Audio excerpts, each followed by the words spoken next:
Mr. President, we're coming up on a year of Democrat governance here in Washington. What do Democrats have to show for it? Nothing good. On the international front, the President's most significant act was his disastrous withdrawal from Afghanistan, which lowered our standing with our allies and continues to jeopardize our national security. On the domestic front, Democrats have largely ignored a massive crisis along our southern border that continues to rage because they can't take on the open borders left in their own political party. You look at what's happening with the supply chain. There are 90 containers sitting at the port at Long Beach waiting to get into the country. And the President and his team can't really do anything about it because they are unwilling to take on the Teamsters. If you look at our cities, Mr. President, homicides are up in all of our major cities across this country. It seems that perhaps they defund the police approach to community safety isn't something that sends the right signal to people who want to break our laws. And then, Mr. President, there's inflation. You might call it the Democrats' signature domestic achievement. So how did we get here? How did they get us here? Well, despite their lack of a mandate and their extremely narrow majorities in Congress, Democrats came into office last January determined to expand government and implement a far-left, big government socialist agenda. And in their minds, the coronavirus crisis provided the perfect opportunity to advance their plans. And so despite the fact that Congress had just passed a nearly $1 trillion bipartisan coronavirus response bill in December, the fifth, I might add, fifth bipartisan bill Congress had passed in just 10 months, Democrats declared that we immediately needed another piece of ostensibly coronavirus relief legislation. And not just another piece of legislation, a massive piece of legislation. Despite the fact that the December bill had met essentially all of the pressing coronavirus needs the country was facing, Democrats decided that we needed to spend another $1.9 trillion. Democrats were warned that the size of their so-called American Rescue Plan, which was substantially in excess of anything the economy required, ran the risk of spurring inflation. Obama economic advisor Larry Summers warned in the Washington Post, and I quote, "There is a chance that macroeconomic stimulus on a scale closer to World War II levels than normal recession levels will set off inflationary pressures of a kind we've not seen in a generation, with consequences for the value of the dollar and financial stability," end quote. That again, Obama economic advisor Larry Summers. Well, Democrats passed their bill anyway. They flooded the economy with a lot of unnecessary government money, and the results have been predictable. Inflation, significant inflation. Inflation, to borrow a phrase from Larry Summers, of a kind we have not seen in a generation. Last week, we found out that inflation rose 6.2% last year in a year-over-year analysis, the largest increase in more than 30 years. 30 years, Mr. President. Families are facing higher prices at the grocery store. And when I say higher, I mean a lot higher.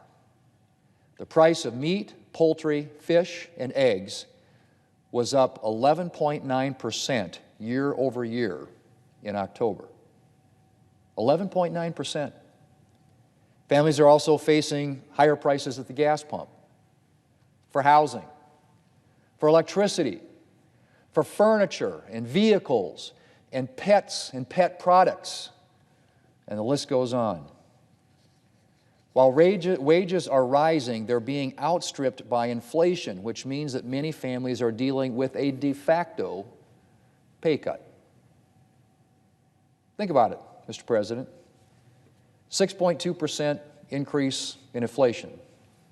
That's essentially a 6.2% pay cut for American families. And a big reason families are struggling with the higher cost of pretty much everything is Democrats' decision to flood the economy with unnecessary government money by passing the so-called American Rescue Plan. And you don't have to take my word for it. I quoted Larry Summers earlier. Here's what former Obama economic advisor Jason Furman had to say recently when discussing our current inflation problem. And I quote, "The original sin was an oversized American Rescue Plan. It contributed to both higher output but also higher prices," end quote. Now, Mr. President, you might think that the inflation that has resulted from the American Rescue Plan would be giving Democrats pause right now. You might think that they'd be putting a hold, tapping the brakes a little bit on any more big spending until inflation calms down somewhat from its 30-plus-year high. But you'd be wrong. Democrats are actually planning to double down on the strategy that helped cause so much inflation in the first place and pass another giant spending bill. That's right. Democrats are trying to finalize a new $1.75 trillion tax and spending spree, the so-called Build Back Better plan, on top of their $1.9 trillion spending spree from earlier this year. And I say $1.75 trillion, Mr. President, but Democrats only arrived at that number through a combination of shell games and budget gimmicks. An honest accounting of the cost of this proposal over 10 years would reveal a much higher price tag. Some analysis and assessments suggest as high as $4 trillion or more. And if Democrats succeed in passing this latest partisan spending spree, Americans should brace themselves, because this new flood of government money will undoubtedly make an already serious inflation situation much worse. Mr. President, it's no exaggeration to say that Democrats' main focus this year has been growing the size of the federal government and expanding its reach into Americans' lives.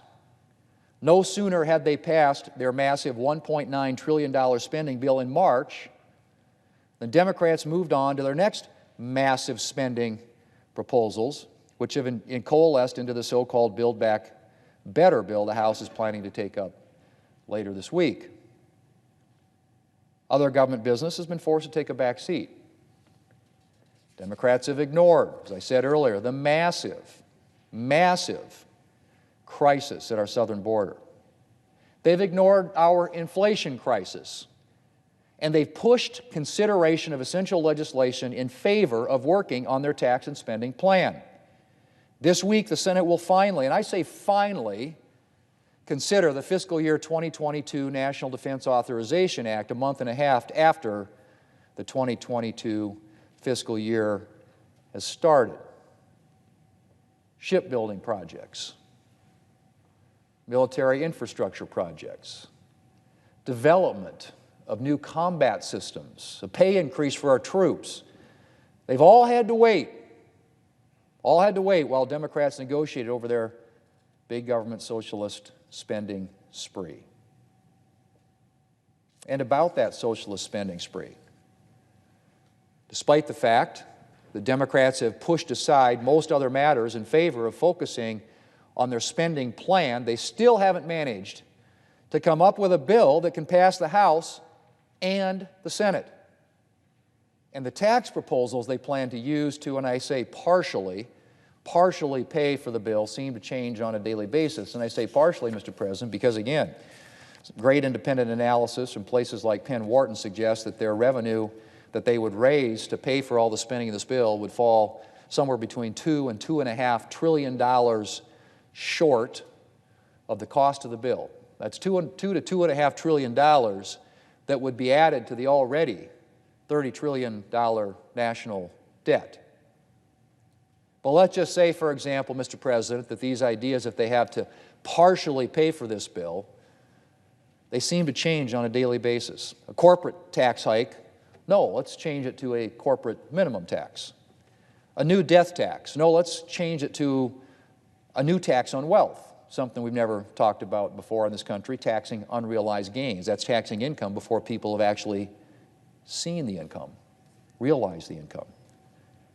Funding for their bill seems to be a matter of throwing spaghetti at the wall on a daily basis to try and see what sticks. There isn't a day that went by in the last couple of weeks, when we were in session week before last, Mr. President, where there wasn't another horrible idea that came from that side of how to raise revenue to finance this massive, reckless, and radical spending bill.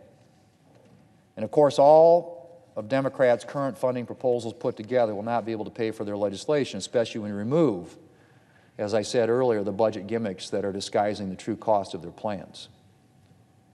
Mr. President, as their narrow majorities made clear, the 2020 election did not give Democrats a mandate for big government socialism.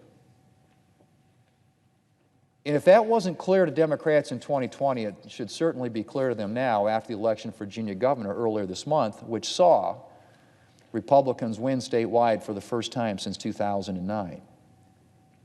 Voters in Virginia sent a clear message to Democrats that they weren't looking for far-left government or a far-left social agenda that would seek to circumvent parents' role in their children's lives and education. But just as inflation concerns have not stopped Democrats, it's become clear that their rebuke in Virginia won't stop them either.